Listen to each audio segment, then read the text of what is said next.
인사했으면 좋겠습니다. 은혜 받기 좋은 날입니다. 은혜 받기 좋은 날입니다. 정말 은혜 받기 좋은 날이라고 믿으시죠? 네. 우리 선민교회 너무 귀한 것 같아요. 우리 목사님한테 또 이렇게 알맞게 휴가 주시고, 여러분 하나님도 쉬셨다는 거 아시죠? 목사님들이 제일 범하기 쉬운 그 십계명이 뭔지 아세요? 안식일을 잘 안 지키세요. 그 말은 쉴 줄을 모른다는 거예요.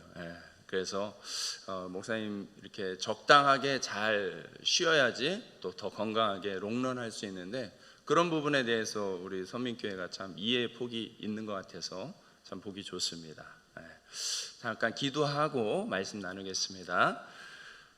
좋으신 하나님, 은혜와 사랑을 감사합니다. 우리에게 좋은 날 주셨습니다. 오늘도 은혜 받기에 좋은 날인 줄로 믿습니다. 하나님 은혜 마음껏 부어주시고 또 우리가 마음껏 깨닫고 그 은혜와 축복을 누리는 귀한 시간이 되게 하여 주시옵소서.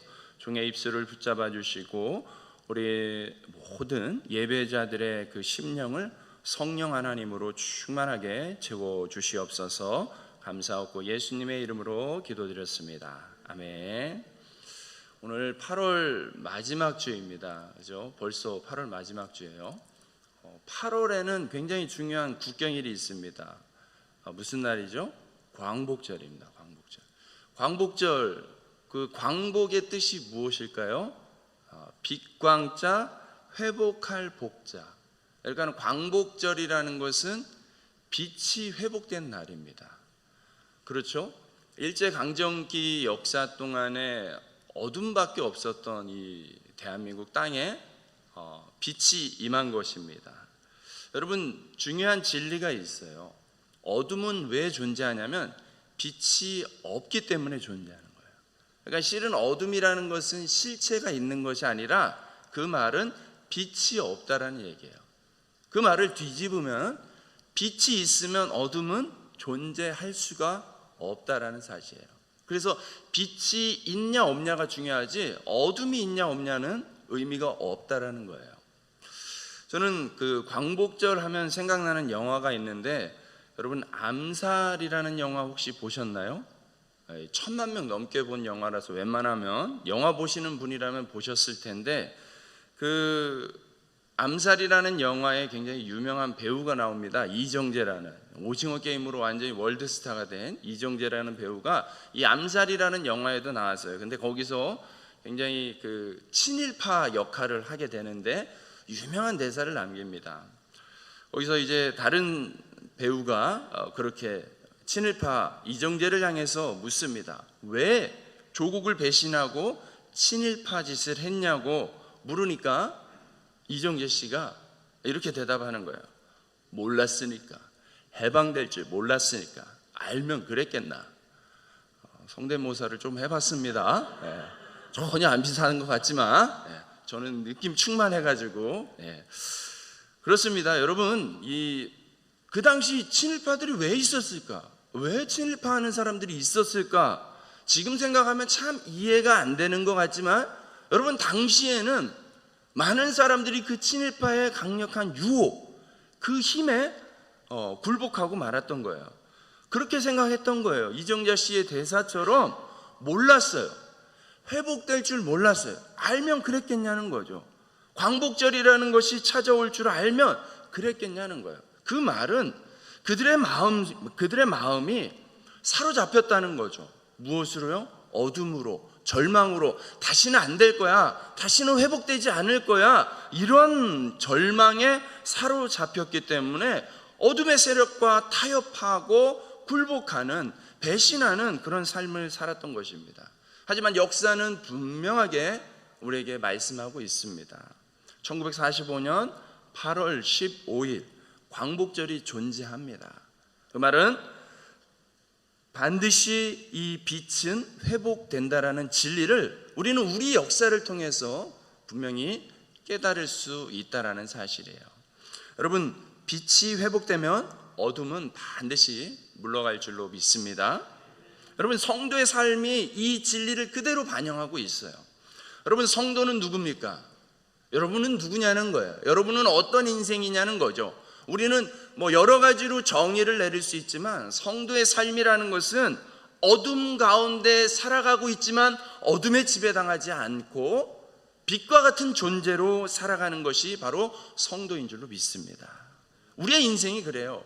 우리가 살아갈 때에 우리의 살아가는 그 모습과 환경이 어둠에 지배당해 있는 것 같지만 저거는 저래서 안 될 것 같고 저거는 전혀 소망이 없고 가망이 없는 것처럼 보이는 환경이 수두룩하지만 우리는 절대 그런 어둠에 지배당하는 것이 아니라 그 어둠 가운데서도 빛을 바라봄으로써 빛과 같은 존재로 살아가고 있는 존재라는 사실이에요. 여러분, 오늘 우리가 읽고 함께 나눌 말씀인 이 룻기라는 성경이 그와 같은 진리를 너무나 선명하게 보여주고 있습니다. 여러분, 룻기는 절망과 어둠으로 시작하는 말씀이에요. 룻기 1장 1절 말씀을 보면은 자막으로 준비됐는데 한번 읽어주시죠. 시작. 사사들이 치리하던 때에 그 땅에 흉년이 드니라. 아멘. 여러분, 룻기의 배경은요 사사시대였습니다.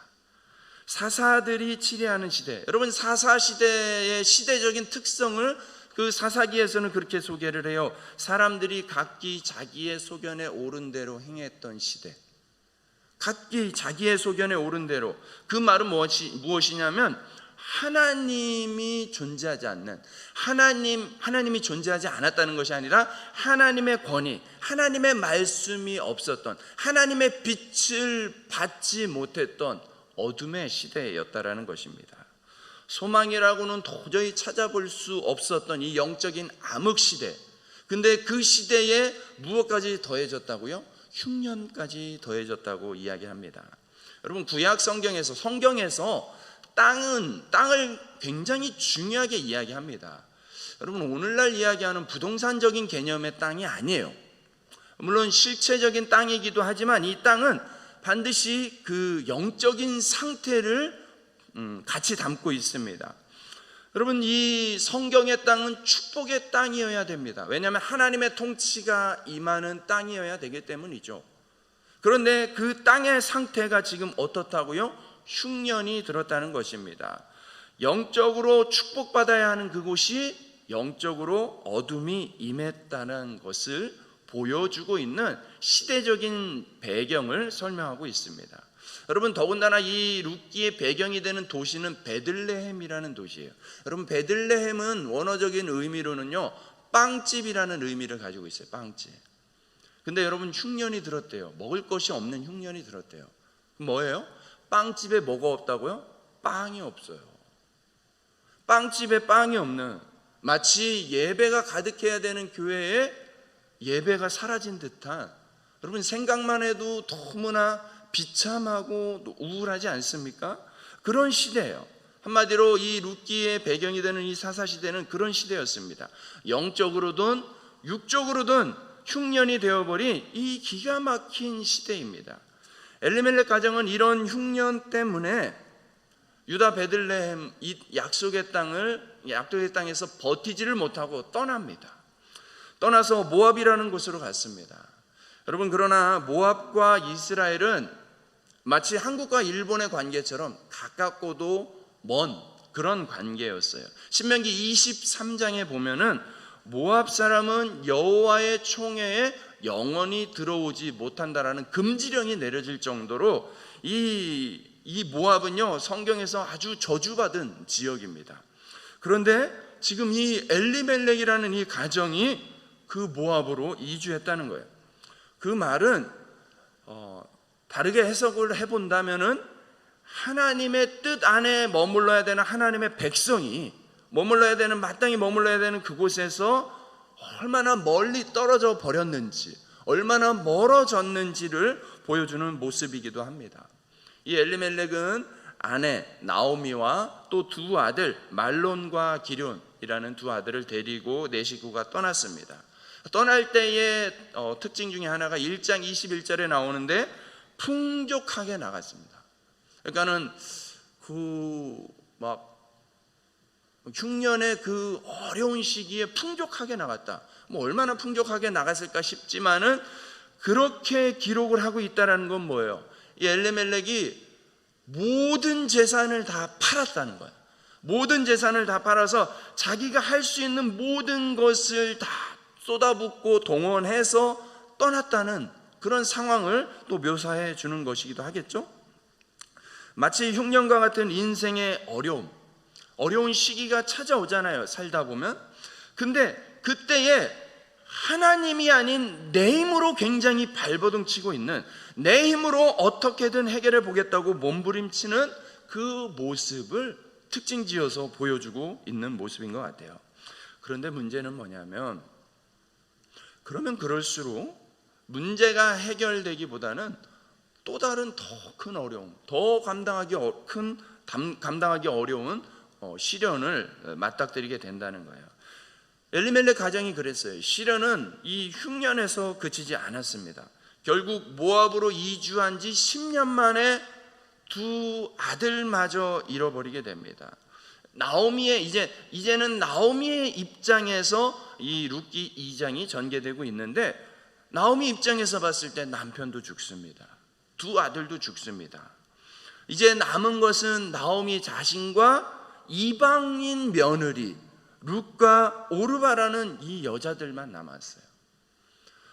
여러분, 어떻게 떠났다고요? 풍족하게 떠났어요. 할 수 있는 최선을 다해서 이게 최선이야, 이렇게 하면은 이걸 극복할 수 있을 거야 라는 판단하에 떠났는데, 정작 남아버린 거는 아무것도 남지 않은 빈손만 남게 되었다는 것입니다.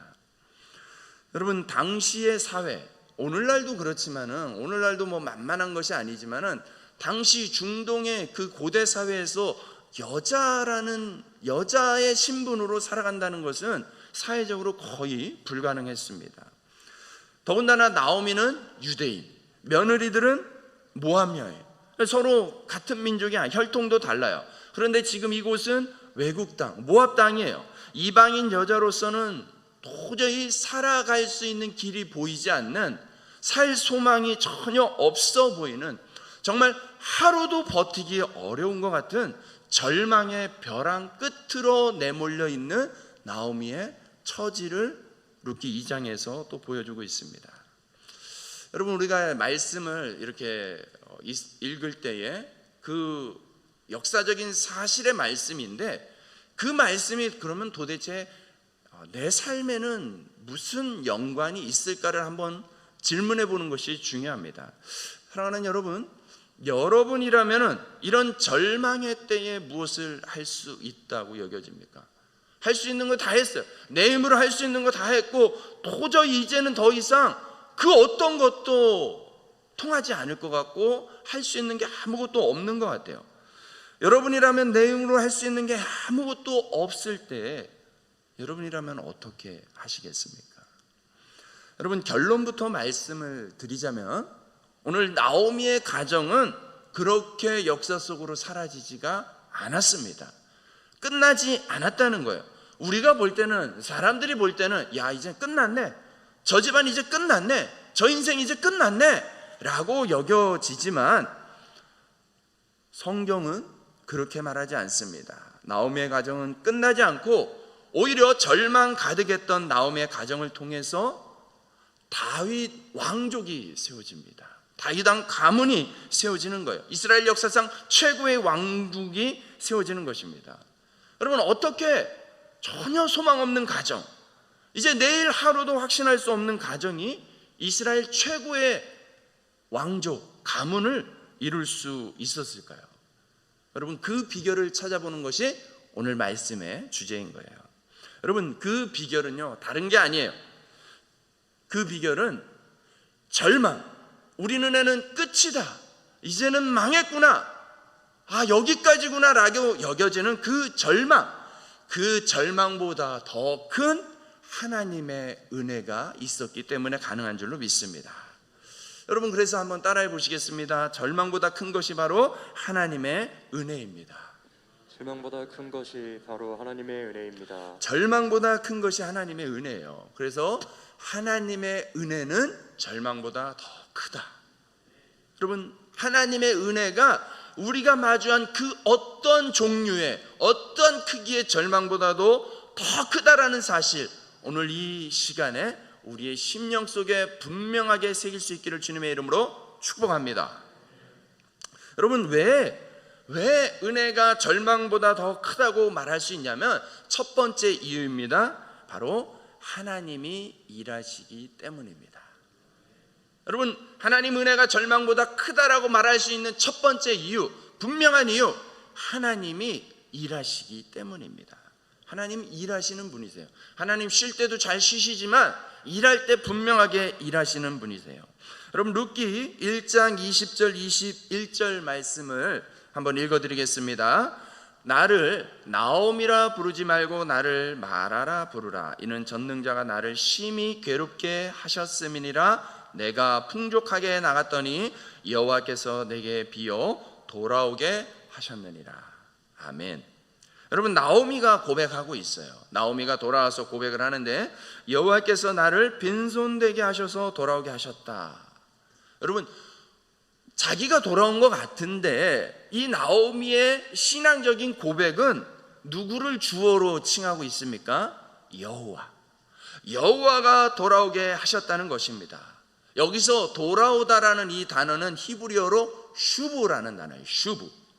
여러분, 이 단어가 룻기 1장에서만 무려 12번이나 계속 반복해서 사용하고 있습니다. 1장 분량이 얼마 안 되거든요. 근데 얼마 안 되는 그 분량 속에서 계속해서 슈브 하면서 돌아오라 말씀하고 있는 것입니다. 그러니까 룻기라는 성경을 통해서 하나님이 오늘 우리에게 전하고자 하는 메시지가 바로 슈브라는 거예요. 돌아오라. 오늘도 우리에게 하나님이 말씀하고 있습니다. 여러분, 하나님은 당신의 백성이 약속의 땅을 떠나는 것을 전혀 기뻐하지 않으십니다. 하나님은 우리에게 약속의 땅에서 축복하기를 원하시는데 자꾸 떠나려고 하고, 내 힘으로 한번 살아보겠습니다. 하나님, 간섭하지 마세요. 내가 한번 내 제주껏 한번 살아볼게요 라고 고집 부르는 것을 전혀 좋아하지 않는다는 거예요. 그래서 하나님은 나오미의 이 가정을 내버려 두지 않으셨습니다. 나오미의 그 고백을 보면 하나님은 약속의 땅을 떠났던 나오미의 가정을요, 빈손으로 만드셨어요. 누가 만드는 거예요? 하나님이 만드셨어요. 왜요? 다시 돌아오라고요. 이방 땅 모압 땅은 네가 살 곳이 아니야. 하나님의 백성이 살 곳이 아니야. 다시 돌아와야 돼. 슈브, 다시 돌아와. 그러면서 하나님이 그 인생 가운데 간섭하고 계셨던 것입니다. 여러분, 우리 인생에 때로 마주하는 고난들, 여러 종류의 고난들, 어려움들이 있습니다. 모든 고난을 그런 식으로 다 해석할 수는 없겠지만은 때로는, 정말 때로는 그 고난이라는 이름으로 하나님이 적극적으로 우리 인생에 간섭할 때가 있다라는 사실이에요.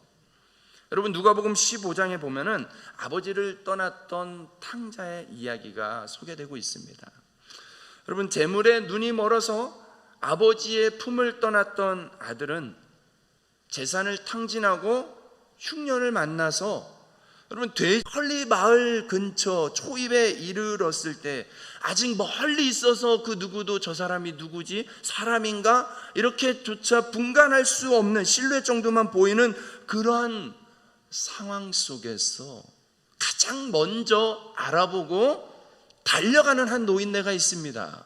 그 누굽니까? 그 아들의 아버지인 것이죠. 여러분, 어떻게 다 노인이 된 아버지가 아직도 멀리 있는 아들을 누구보다 먼저 발견하고 달려갈 수 있었습니까? 아버지는 매일 기다렸습니다. 언제쯤 돌아올까?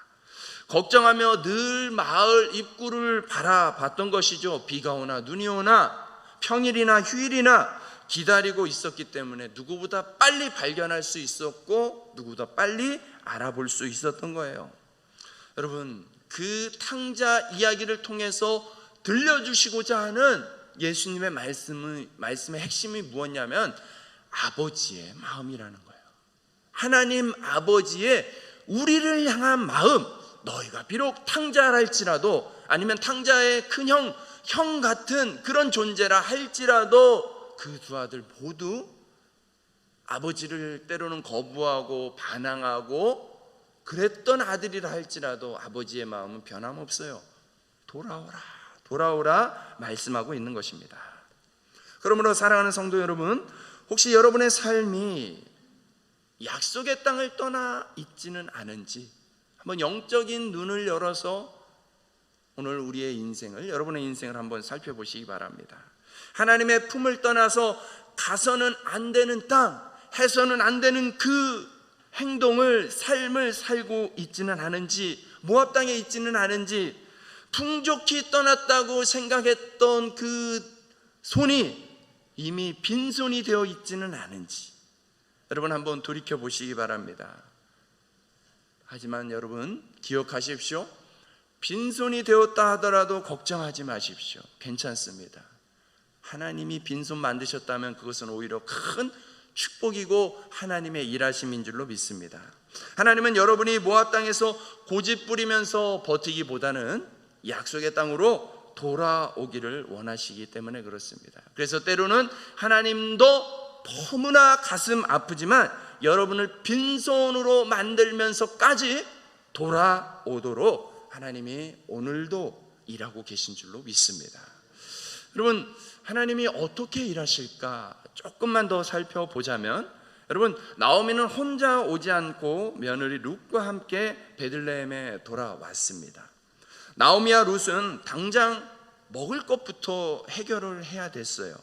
그래서 남의 밭에 가서 이삭 줍기를 합니다. 정식으로 추수하고 땅에 떨어져서 버려지는 이삭들, 그거 주워서 모아서라도 끼니를 해결해야 되는 그런 상황 속에 있었던 것이죠. 그래서 룻기 2장 3절 4절 말씀 여러분 자막을 통해서 같이 한번 읽도록 하겠습니다. 시작. 룻이 가서 패는 자를 따라 밭에서 이삭을 줍는데 우연히 엘리멜렉의 친족 보아스에게 속한 밭에 이르렀더라. 마침 보아스가 베들레헴에서부터 와서 아멘. 예. 여러분, 룻이 이삭을 주려고 어떤 밭에 들어갔는데 어떻게 들어갔다고요?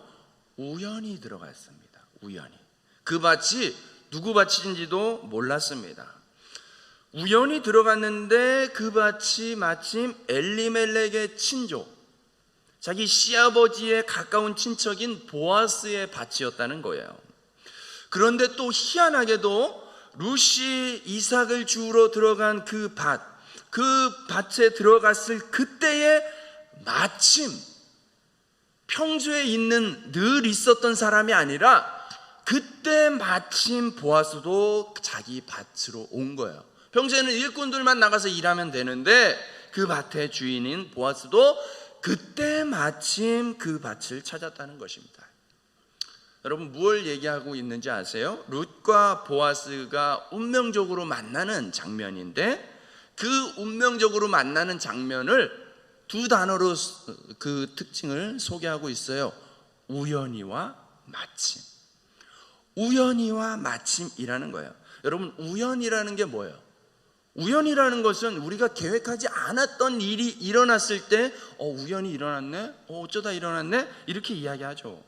그래서 우리는 실제 살아가면서 많은 것들을 우연히 그랬어, 어쩌다 그랬어 이렇게 이야기를 하지만 성경에서는 그 우연이라는 것이 바로 보이지 않는 하나님의 일하시는 손이라는 거예요. 보이지 않는, 우리는 미처 깨닫지 못하는 하나님의 놀라운 섭리라는 사실입니다. 그것에 갖다가 성경이 오늘 본문에서는 우연이라고 소개를 하고 있는 것입니다. 그러니까 우리는 이 땅을 살아가면서 계획하지 못했지만 하나님은 계획하셨고 하나님은 예비하셨고 하나님은 일하고 계시다는 분명한 증거인 것입니다. 룻은 그 밭이 누구의 것인지 보아스가 누구인지도 알지 못했어요. 그런데 우연히 들어가서 이뤄진 만남으로 룻의 인생이 완전히 달라집니다. 보아스가 룻에게 너무나 파격적인 은혜를 베풉니다. 보통은 남의 밭에서 이삭을 줍는 거니까 여러분 그 사람들의 눈치를 봐야 돼요. 그리고 여자의 몸, 이방 여자의 몸이니까 여러분 얼마나 안전하지 않잖아요. 위험한 상황이잖아요. 위험한 환경이에요. 그런데 보아스가 아주 공표를 해버리죠. 마음껏 이삭을 줍게 할 뿐만 아니라 그 밭에 일하는 인부들을 시켜서 일부러 이삭을 더 많이 떨어뜨리라고. 누굴 위해서요? 저 여인 룻을 위해서. 그리고 이 당시 지금도 그렇지만은 그 땅은 물이 너무 귀한 거예요. 우리가 생각하는 물과는 차원이 다른 존재예요, 물은. 그런데 그 귀한, 목숨보다 귀하게 여겨지는 그 물까지 마음껏 마실 수 있도록 제공을 하고 있습니다. 너무나 파격적인 대우를 해주다 보니까 이방 여인 룻의 입장에서 납득이 안 되죠. 당황스럽죠. 묻습니다. 나는 이방 여인인데 어째서 내게 은혜를 베푸십니까? 그러니까 보아스가 아주 의미심장한 대답을 합니다. 2장 11절 12절 말씀입니다. 같이 한번 읽습니다. 11절 12절 말씀 시작. 보아스가 그에게 대답하여 이르되 내 남편이 죽은 후로 내가 시어머니에게 행한 모든 것과 내 부모와 고국을 떠나 전에 알지 못하던 백성에게로 온 일이 내게 분명히 알려졌느니라. 여호와께서 내가 행한 일에 보답하시기를 원하며 이스라엘의 하나님 여호와께서 그의 날개 아래 보호를 받으러 온 내게 온전한 상 주시기를 원하노라. 아멘. 여러분, 보아스가 무엇을 하고 있습니까? 보아스가 다 보았습니다. 보아스가 다 보았습니다. 여러분, 보아스는 여기서 상징적으로 하나님의 역할을 하고 있는 거예요. 그러므로 하나님은 룻이 시어머니를 책임지며 얼마나 헌신했는지, 또 하나님의 은혜를 구하며 낯선 이방 땅까지 왔다는 것을 여러분, 하나님 다 지켜보고 계셨다는 사실이에요. 우리 하나님은 쉬지 않으시고 졸지도 주무시지도 않으시며 우리에게서 눈을 떼지 않으십니다. 그래서 우리에게 필요한 은혜가 무엇인지 누구보다 더 잘 알고 공급해 주시는 분이십니다. 오히려 우리가 세우는 계획들이 얼마나 부족할 때가 많습니까? 인생을 살다 보면 더 분명해지는 것 같아요. 인생은 내 계획대로 되는 게 아니잖아요. 여러분, 지금의 모습 계획한 대로 된 거예요. 여러분, 오늘의 이 모습, 여기서 이렇게 예배드리는 모습 계획한 대로 된 것입니까? 여기 서울에서 살고 있는 거 계획대로 된 것입니까? 아니에요. 우리 인생엔 훨씬, 우리의 계획보다도 훨씬 더 많은 우연히와 마침이라는 걸로 표현이 될 것 같아요. 하지만 여러분 기억하십시오. 그 속에는 우리는 우연이라고 밖에는 표현을 못하지만 그 속에는 놀라운 하나님의 일하심, 하나님의 섭리가 있었다는 사실입니다. 여러분, 어떤 목사님이 누가복음 5장에 있는 말씀을 이렇게 묵상을 한 내용이 있습니다. 예수님과 제자들이 만나는 장면인데, 베드로와 몇몇 제자들이요 밤새도록 그 갈릴리 바다에서 그물을 던지면서 물고기를 잡았지만 헛수고였어요. 그래서 빈손이 되었는데 그때 예수님이 그들 앞에 나타나서 밤새 수고했어도 한 마리도 못 잡았던 그 배가 만선이 되도록 하는 이적을 베푸셨어요. 이 장면을 묵상한 것인데, 여러분 한번 생각해 보세요. 평생 그 갈릴리 호수에서 어부질을 했단 말이에요. 평생 동안 했던 그 어부가, 거기서 잔뼈가 굵은 어부가 밤새 그물질을 했으면 여러분, 한 마리라도 물고기를 잡는 게 정상입니까? 아니면 못 잡는 게 정상입니까? 상식적으로 만선까지 아니더라도 한 마리는 잡을 수 있잖아요. 한 마리는. 그게 지극히 당연한 건데, 여러분 전혀 당연하지 않은 일이, 이상한 일이 일어났다는 거예요. 근데 그 장면을 잘 묵상해 보니까 그랬다는 거예요. 하나님이 오늘 예수님과 베드로가 만나도록 하겠다는 거예요. 그래서 하나님이 밤새도록 베드로 그물질하는 그 옆에서 물고기를 쫓고 있었던 거예요. 들어오지 마, 여기 들어오지 마, 저리 가, 들어오지 마. 밤새 하나님이 일하시는 거예요. 그래서 빈손이 되는 베드로의 상황을 만들어내시고 빈손이 되어서야 예수님을 만난 것이죠. 여러분, 베드로가 평소처럼 고기를 잡았으면 예수님 기다렸겠습니까? 예수님 시키는 대로 했겠습니까? 그런 만남은 이루어질 수 없었던 것이에요. 그런데 그 만남을 이루도록 하나님이 밤새도록 일하셨다는 거예요. 여러분, 이렇게 봤을 때 우리의 만남이라는 것이 참 특별하고 소중한 것입니다. 여러분의 한번 여러분의 삶도 한번 생각해 보세요. 지금의 아내, 지금의 남편, 여러분 어떻게 만나셨어요? 여러분 지금 여러분 인생 가운데 있는 친구나 이웃들 어떻게 만나셨습니까? 이 선민교회 목사님과 또 여러분 성도님들을 또 여러분 어떻게 만났습니까? 미리 알고 계획해서 만난 것 같습니까? 아니면 우연히 만났는데 지금의 관계가 된 것 같습니까? 여러분 우리 인생의 수많은 우연히와 마침 속에는 하나님이 쉬지 않고 일하시는 보이지 않는 손이 있다라는 사실을 꼭 기억하시고, 여러분 그렇다면 그 사실을 믿는다면 이 만남이 얼마나 특별한 만남이고 얼마나 소중한 만남이겠습니까? 여러분 그 만남 가운데 있는 하나님의 선한 뜻을 발견하고 그 만남이 축복의 만남으로 이어질 수 있도록 살아갈 수 있기를 주님의 이름으로 축복합니다. 여러분 또 은혜가 절망보다 큰 두 번째 이유는 하나님이 책임지시기 때문입니다. 한 번 더 따라 하시겠습니다. 하나님이 책임지시기 때문입니다. 하나님이 책임지시기 때문입니다. 여러분 룻과 보아스의 만남은 단지 끼니의 문제를 해결하는 정도에서 그치지 않고요, 여자들만 남은 엘리멜렉 가문의 진짜 위기는 여러분 자녀가 없었다는 거예요. 후손이 없었다는 거예요. 그 말은 가문이 이제 사라질 위기에 놓였다는 거예요. 하나님은요 이스라엘 공동체에 대가 끊기는 그 위기를 막기 위해서 만들어 놓은 제도가 기업 물을 자의 제도, 고엘이라는 제도를 두었습니다. 레위기 25장과 신명기 25장에서 이 제도를 설명하고 있는데, 이 제도는요 경제적으로나 혈통적으로 어려움을 당한 그 상황 속에서 그 주변에 있는 가까운 형제들이 책임지고 돌봐주는 그런 제도입니다. 가령 형제 중에 아들이 없이 죽으면 다른 형제가 대신해서 자녀를 낳아주는 것입니다. 이때 태어난 아이는 낳아준 사람의 자녀가 아니라 죽은 형제의 자녀가 되어서 그 가문을 계속 이어갈 수 있도록 해주는 아주 특별한 제도인 것입니다. 그러니까 이 제도는 철저히 죽은 자를 위한, 죽음 아래 사라질 위기에 놓인 자들을 위해서 대신 책임져 주는 그런 제도인 것입니다. 이는 믿음의 가정 하나하나를 소중하게 여기시고 책임져 주시는 하나님의 아주 넉넉한 보살핌인 것이죠.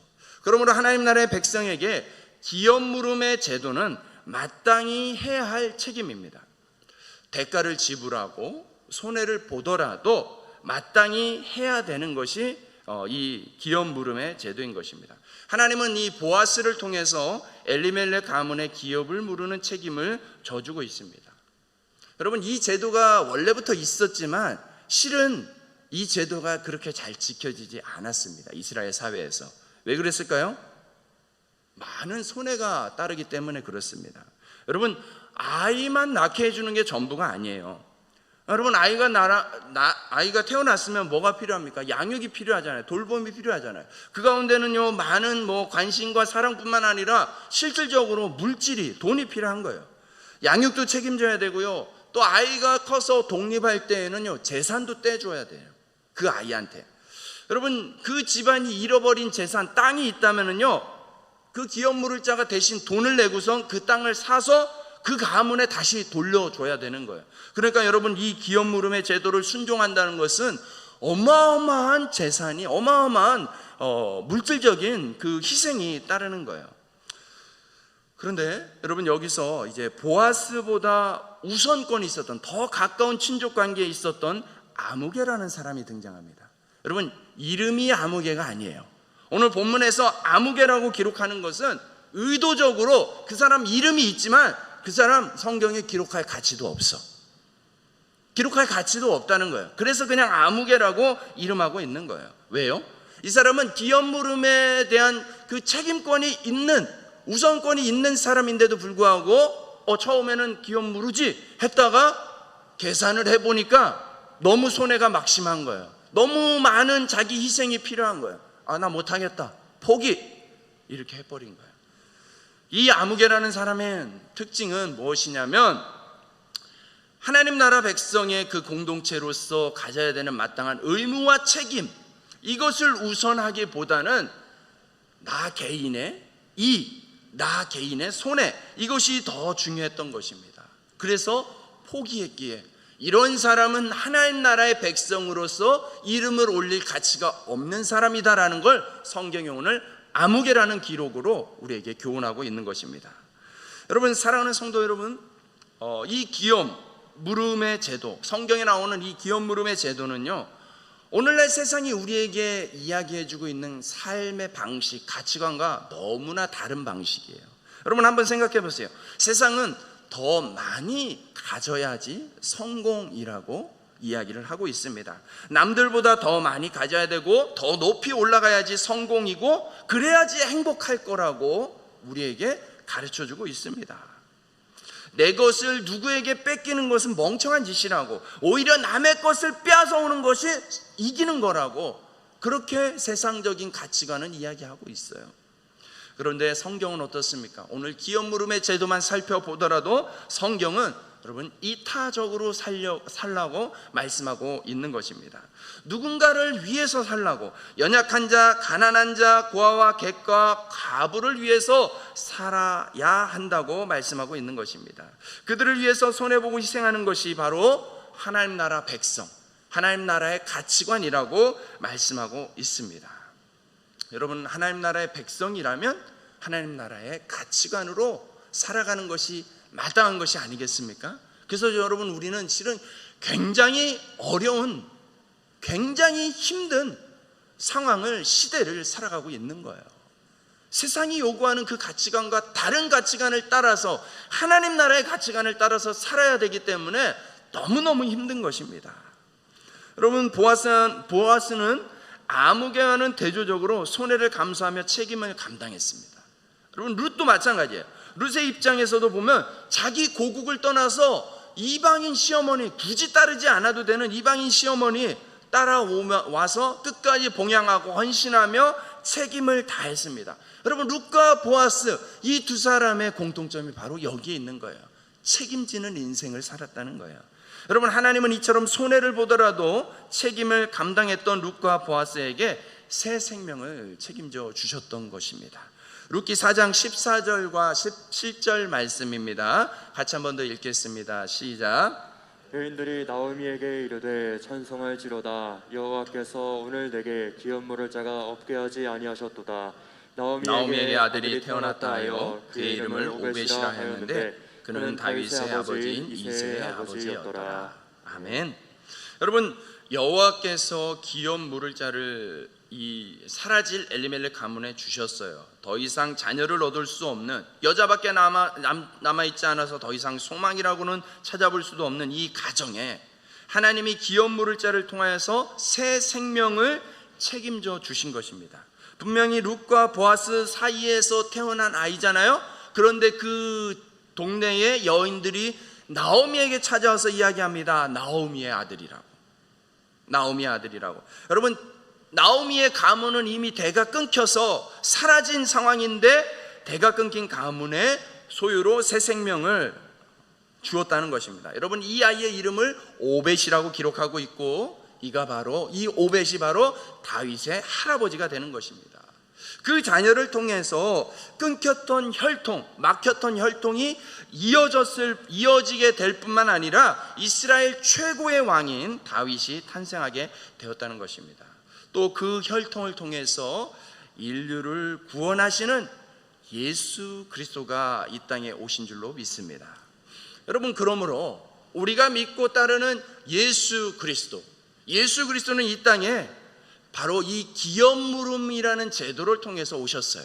책임져 주는 제도를 통해서 메시아가 우리에게 오셨습니다. 그리고 예수 그리스도는 그 기업 물음을 위해서 책임져 주시기 위해서 십자가에 달려 죽으신 줄로 믿습니다. 여러분, 다시 한번, 예수님은 기업 물음이라는 것을 통해서 이 땅에 오셨고요, 기업 물음을 위해서 십자가에 달려 죽으신 줄로 믿습니다. 여러분, 죄와 사망의 권세 아래에 있는 우리, 살 소망이라고는 전혀 없는 사망의 권세 아래에 놓여져 있었던 그 우리를 책임지시기 위해서 하나님이 손해보시고 값을 지불하시면서 예수님을 기업 물을 자로 우리에게 보내주신 것입니다. 예수님은 십자가의 희생을 통해서 손해를 보셨지만 우리에게 새 생명을 주시는 기업 물을 자의 책임을 완수하신 줄로 믿습니다. 그리고 이제 주님은 기업 물음의 은혜를 입은 우리에게 동일하게 말씀하고 있습니다. 너는 누구를 위해서 기업을 물으겠느냐? 여러분, 오늘 말씀의 주제, 너는 누구를 위해서 기업을 물으겠느냐? 이것이 바로 오늘 주님이 이 말씀을 통해서 우리에게 묻고 있는 말씀입니다. 여러분, 제가 말씀을 준비하면서 한 통계를 봤어요. 이 말씀만, 요 이야기만 하고 말씀을 마칠게요. OECD 그 국가 연합이 있잖아요. 국가들의 통계를 봤는데 거기에 이제 그 여러 나라의 어떤 항목을 정하고 순위를 매기는 게 있는데 거기에 공동체 지수라는 게 있습니다. 공동체 지수. 38개 회원국이 있는데 이 38개 나라 가운데 우리나라는 이 공동체 지수가 과연 몇 등을 할까요? 여러분, 우리나라는 수년째 이 공동체 지수가 꼴찌입니다. 굉장히 뜻밖의 결과예요. 여러분, 우리는 되게 공동체성이 강하다고 생각하지만 실은 몇 년째 꼴찌예요. 여러분, 이 공동체 지수라는 것은 이 질문으로 평가를 하고 있어요. 질문이 이거예요. 만약 당신이 곤란에 처한 경우 도움을 요청할 친척이나 친구가 있습니까? 만일 당신이 어떤 어려움을 당했을 때 주변에 도움을 요청할 친척이나 친구가 있냐라는 질문이에요. 여러분, 거기에 우리나라는요 무려 72%의 사람들이 예라고 대답했어요. 72%가 예라고 대답했어요. 여러분, 나쁘지 않은 점수 같지만 전체 평균은 88%였어요. 그러니까 평균에 한참 못 미치는 그런 수치이죠. 대부분의 국가는 10명 중에 1명 빼고는 다 있다라는 거예요. 근데 우리나라는 3명이나 10명 중에 3명이나 어려움에 처했어도 도움받을 데가 없다라는 거예요.